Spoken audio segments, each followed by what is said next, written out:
Hello friend, এসে গেছি ইতিহাস বিদ্যার্থী টিউটোরিয়াল চ্যানেলে। আজ আমি একাদশ শ্রেণীর ইতিহাসের তৃতীয় অধ্যায়ের একটা কোশ্চেন নিয়ে আলোচনা করব। আলোচনা শুরু করার আগে বলে রাখি যে তোমরা চ্যানেলটা অবশ্যই সাবস্ক্রাইব করো এবং তোমরা যে নোটটা দেখতে পাচ্ছ চাইলে সেটা স্ক্রিনশট মেরে নিতে পারো। কোশ্চেনটা হচ্ছে, প্রাচীন পলিস বা নগর রাষ্ট্রগুলির বৈশিষ্ট্য সম্পর্কে আলোচনা করো। তাহলে আমি এখন বলছি উত্তর। আধুনিক রাষ্ট্রের বিচারে প্রাচীন গ্রিক পলিসগুলোর আয়তন বেশ ক্ষুদ্র ছিল এবং জনসংখ্যা খুব কম ছিল। রাষ্ট্রের এই ক্ষুদ্রত্ব এবং স্বল্প জনসংখ্যা পলিসগুলোর অন্যতম গুণ বলে গ্রিকরা মনে করত। এই পলিসগুলোর কিছু কিছু বৈশিষ্ট্য ছিল। পলিসগুলোর প্রথম বৈশিষ্ট্য হচ্ছে ক্ষুদ্র আয়তন। এক, গ্রিক পলিস বা নগর রাষ্ট্রগুলো আকারে এবং আয়তনে আধুনিক রাষ্ট্রের তুলনায় খুবই ক্ষুদ্র হতো। প্রাচীন গ্রিক দার্শনিক অ্যারিস্টটল তার পলিটিক্স গ্রন্থে এবং দার্শনিক প্লেটো তার রিপাবলিক গ্রন্থে পলিসগুলোর ক্ষুদ্র আয়তনকে সমর্থন করেছেন। গ্রিক পলিসগুলোর আয়তন এত ক্ষুদ্র হতো যে পলিসের প্রতিটি নাগরিক রাষ্ট্রের শাসনকার্যে প্রত্যক্ষভাবে অংশগ্রহণ করতে পারত। গ্রিসের কিয়স নামে ক্ষুদ্র দ্বীপটি 4টি পলিসে বিভক্ত ছিল। করিন্থ নামে একটি পলিসের আয়তন ছিল মাত্র 330 বর্গমাইল। পারস্য ও বিভিন্ন গ্রিক পলিসগুলোর মধ্যে যে প্লাটিয়ার যুদ্ধ সংঘটিত হয়েছিল, সেই যুদ্ধে মাইসিনি নামে একটি পলিস মাত্র 80 জন সৈন্য পাঠিয়েছিল। এই বিষয়টি থেকে গ্রিসের পলিসগুলোর আয়তন যে ক্ষুদ্র তারা স্পষ্টই অনুমান করা যায়। দ্বিতীয় বৈশিষ্ট্য কি? স্বল্প জনসংখ্যা। পলিসের আয়তন খুবই ছোট হওয়ায় প্রতিটি পলিসে জনসংখ্যা খুবই কম হতো।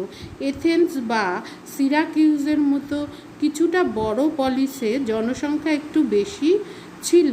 পলিসের জনসংখ্যা 5000 বা তার চেয়েও কম ছিল।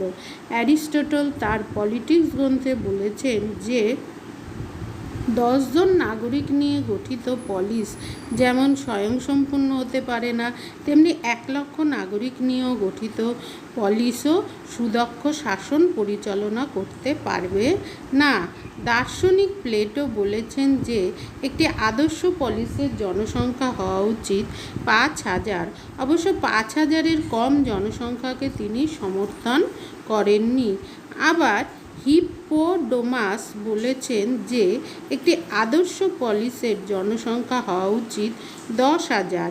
অ্যাটিকা নামের পলিসটির জনসংখ্যা ছিল প্রায় 3,50,000 ছিল বলে ইতিহাসবিদ কিট্টো জানিয়েছেন। ফিনলে বলেছেন যে এই সময় এথেন্সে প্রায় 2,50,000 থেকে 2,75,000, করিন্থে 90,000, থিবস, আর্গস, করকায়রা এবং আক্রাগাসে 40,000 থেকে 60,000 জনসংখ্যা ছিল। অর্থাৎ জনসংখ্যা স্বল্প ছিল, এর থেকে বোঝা যায়। আচ্ছা, পরের পয়েন্টটা কি? 3, শাসন কাঠামো। প্রথম দিকে পলিসগুলো বংশানুক্রমিক রাজতন্ত্রের অধীনে শাসিত হলেও পরবর্তীকালে বেশিরভাগ গ্রিক পলিসেই রাজা বা রাজতন্ত্রের অবলুপ্তি ঘটে। পরবর্তীতে গ্রিসের পলিসগুলোতে গণতান্ত্রিক, অভিজাততান্ত্রিক, স্বৈরতান্ত্রিক প্রভৃতি বিভিন্ন ধরনের শাসন কাঠামো চালু ছিল। এথেন্স ছিল গণতান্ত্রিক এবং স্পার্টা ছিল অভিজাততান্ত্রিক পলিসের আদর্শ উদাহরণ। গ্রিসের পলিসগুলোর শাসন কাঠামো বা রাজনৈতিক সংগঠনের প্রধানত 3টি অংশ ছিল। সেই অংশগুলো কি? 1 ছিল সমিতি, 2 পরিষদ, 3 ম্যাজিস্ট্রেট। এগুলো ছাড়াও অন্যান্য পলিস ছাড়াও এথেন্সে হেলাইয়া বা জুরি আদালতের অস্তিত্ব ছিল, যা আমরা অন্য পলিসে দেখতে পাই না। আচ্ছা, সমিতি। এই সমিতির কেমন ছিল? সমিতি, এথেন্সের সমিতি এক্লেজিয়া এবং স্পার্টায় অ্যাপেলা নামে পরিচিত ছিল। প্রাপ্তবয়স্ক সকল নাগরিক এবং অভিজাততান্ত্রিক পলিসে নির্দিষ্ট পরিমাণ সম্পত্তির মালিকরা সমিতিতে ভোটদানের অধিকার অধিকারী ছিল। আর পরিষদ পরের দ্বিতীয় পরিষদ কেমনভাবে গঠিত হতো? প্রথম দিকে পরিষদ এথেন্সের অ্যারিওপাগাসের কাউন্সিল এবং স্পার্টায় গেরুসিয়া নামে পরিচিত ছিল। সমিতির তুলনায় পরিষদের গুরুত্ব বেশি থাকলেও স্পার্টায় এর ব্যতিক্রম ছিল। আর তৃতীয় যেটা ম্যাজিস্ট্রেটরা এথেন্সে আর্কন এবং স্পার্টায় ইফোর নামে পরিচিত ছিল। ম্যাজিস্ট্রেটরা এথেন্সে রাজার বিকল্প হিসাবে কাজ করতেন, তবে স্পার্টায় ম্যাজিস্ট্রেটরা রাজার পাশাপাশিও কাজ করতে দেখা যেত। সমিতি ও পরিষদ একাধারে আইন প্রণয়ন, পলিসের নীতি নির্ধারণ এবং কখনো কখনো বিচার বিভাগের কার্য সম্পাদন করত। আর ম্যাজিস্ট্রেট বিচার কার্যের পাশাপাশি আইন প্রণয়নের কাজ এবং রাষ্ট্র পরিচালনার দায়িত্ব পালন করত। অর্থাৎ এই সময় এর থেকে মনে হয় রাজতন্ত্র ছিল না, রাজতন্ত্র বিলুপ্ত হয়ে গেছিল। যার দায়ভার যার রাজার দায়িত্ব এই ম্যাজিস্ট্রেট পালন করত। চতুর্থ কি? নাগরিক ও অনাগরিক। এখানে বসবাসকারী জনগণ প্রধানত নাগরিক এবং অনাগরিক দুটো ভাগে বিভক্ত ছিল। নাগরিকরা কীরকম ছিল? নাগরিকরা অত্যন্ত ক্ষুদ্র ও কৃষিজীবী পলিসগুলোতে সংখ্যায় বেশি থাকলেও অন্যান্য পলিসের সংখ্যায় কম ছিল। সাধারণত জন্মসূত্রে নাগরিক না হলে পলিসে নাগরিকের অধিকার পাওয়া যেত না। গণতান্ত্রিক পলিসগুলিতে সকল নাগরিক মোটামুটি সমান সুযোগ সুবিধা ভোগ করত, তবে কোনো কোনো পলিসে ধনী ও দরিদ্র নাগরিকদের মধ্যে অধিকার ভোগের তারতম্য ছিল। তারপরে এই ছিল নাগরিকরা। আর অনাগরিকরা কীরকম ছিল? তারা তিন ভাগে বিভক্ত ছিল। সেগুলো ছিল বিদেশি, কৃতদাস, মহিলা। আচ্ছা, বিদেশিরা কাদের বলা হতো? বিদেশিরা বিভিন্ন পলিসে বসবাসের অধিকার এবং সামাজিক স্বীকৃতি পেয়েছিল। এথেন্সে বিদেশিরা মেটিক নামে পরিচিত ছিল। আর কৃতদাস ধনীরা কৃষিক্ষেত্র অন্যান্য কাজে কৃতদাস নিয়োগ করত। এদের ভাড়া খাটাতে, বিক্রি করতে, এমনকি হত্যাও করতে পারত। এথেন্সের কৃতদাসদের থিটিস ও স্পার্টায় হেলট বলা হতো। আর মহিলারা কোনোদিন নাগরিক হিসাবেই গণ্য হতো না বলে তারা সব ধরনের অধিকার থেকে বঞ্চিত ছিল। পরেরটা কি? জনগণের প্রত্যক্ষ শাসন। পলিসগুলোতে শাসন পরিচালনায় নাগরিকরা প্রত্যক্ষভাবে অংশগ্রহণ করত। ক্ষুদ্র পলিসগুলিতে নাগরিকরা সক্রিয়ভাবে অংশগ্রহণ করে শাসন বিষয়ক সিদ্ধান্ত নিত। সংখ্যালঘু নাগরিকরা শাসন পরিচালনার ক্ষমতা ভোগ করত, অনাগরিকরা শাসন ক্ষমতা ভোগ করতে পারত না। পরের পয়েন্ট, গঠন ও বিন্যাস।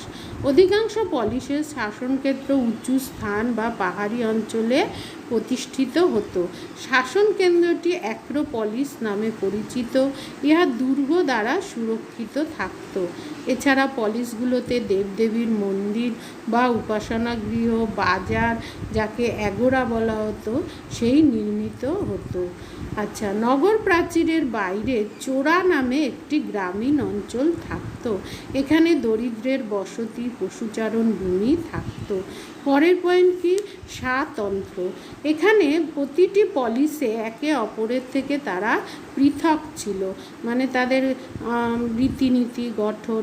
পলিসগুলোর নিজস্ব পৃথক সরকার, সেনাবাহিনী, ক্যালেন্ডার থাকত। পলিসগুলো ছিল স্বাধীন ও স্বশাসিত। কেউ কেউ বলেন এদের পৃথক মানচিত্র ও মুদ্রা ব্যবস্থাও ছিল। পলিসগুলোর দেবদেবী ও নিজস্ব ও পৃথক ছিল।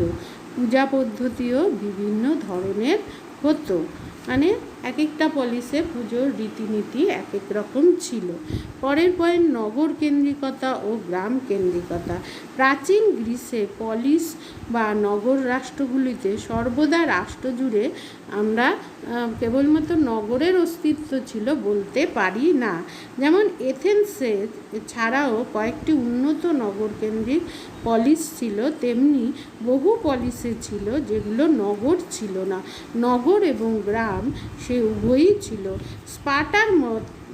স্পার্টার মতো বহু পলিসের মানুষ গ্রামে বসবাস করত, অর্থাৎ নগর এবং গ্রাম উভয় মিলিয়েই পলিসগুলো ছিল। 8 কি অর্থনৈতিক বৈষম্য। এখানে বিভিন্ন ধরনের, অর্থনৈতিক বৈষম্য, এখানে বিভিন্ন ধরনের পেশার সূত্রপাত হয়েছিল। করিন্থ ও মিলেটাসে শিল্প ও বাণিজ্যের প্রসার ঘটেছিল। স্পার্টা, এলিট, আর্কাডিয়ান এখানকার কিছু মানুষ কৃষি, সৈন্য, যুদ্ধকর, কিছু মন্দিরের আয়ের উপর নির্ভর করত। এই অর্থনৈতিক বৈষম্য, এইসব বিভিন্ন ধরনের আয়ের উপর ভিত্তি করে তারা চলতো। এর থেকে বোঝা যায় সেই সময় এখানে অর্থনৈতিক বৈষম্য দেখা যায়। তাছাড়া ধনী এবং দরিদ্রের মধ্যে তো অর্থনৈতিক বৈষম্য ছিলই। 10 কি ধর্মীয় বৈশিষ্ট্য। এখানে বহু দেবতার আরাধনা করা হতো। Zeus, Poseidon, Hades, Apollo, Artemis, Athena, Hermes, Demeter, Hera প্রভৃতি পলিসের প্রধান দেবদেবী ছিল। তারা মনে করত বিভিন্ন দেবতা বিভিন্ন ক্ষেত্রকে নিয়ন্ত্রণ করে। যেমন আকাশের দেবতা ছিল জিউস, পসিডন সাগর ও ভূমিকম্পের দেবতা, পরলোকের দেবতা ছিলেন হ্যাডেস। দেবতাদের মধ্যে শ্রেষ্ঠ ছিলেন জিউস। পলিসগুলির উন্নতির সঙ্গে দেবতারাও ঘনিষ্ঠভাবে যুক্ত ছিল বলে গ্রিকরা মনে করত।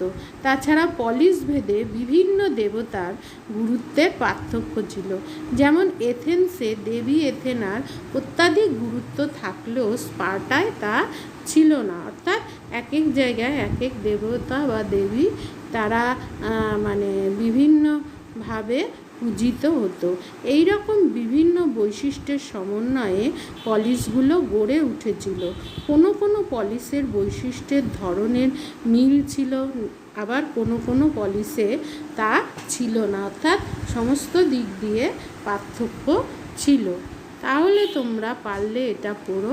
আজ আসি, দেখা হচ্ছে পরবর্তী ভিডিওতে। Take care, bye. ভালো থেকো, সাবধানে থেকো এবং অবশ্যই সাবস্ক্রাইব করো। ভালো লাগলে লাইক, শেয়ার, কমেন্ট করো এবং নোটিফিকেশন বেলটা অন করে দিও, যাতে আমাদের ভিডিও আপলোড হলেই সবার প্রথম তোমাদের কাছে গিয়ে পৌঁছায়।